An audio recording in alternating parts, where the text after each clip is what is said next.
Hello viewers, welcome to IT System Admin and Information Technology Learning tutorial channel for you.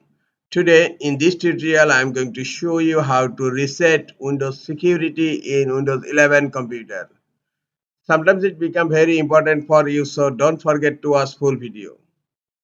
To reset Windows security in Windows 11 computer, click on search. In search, type Windows security. Right click on Windows security. Now click on app settings and then scroll down.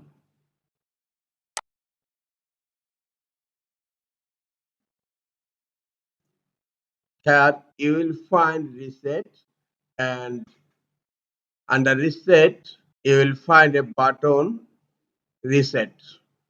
If this system component is not still working right, reset it. The system component data will be deleted.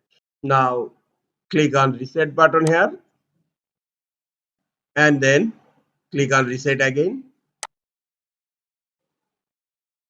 Now Windows security is resetting in my Windows 11 computer. Reset has been finished. This is all for today. Hope this tutorial is helpful for you. Keep watching for next tutorial. Thank you very much.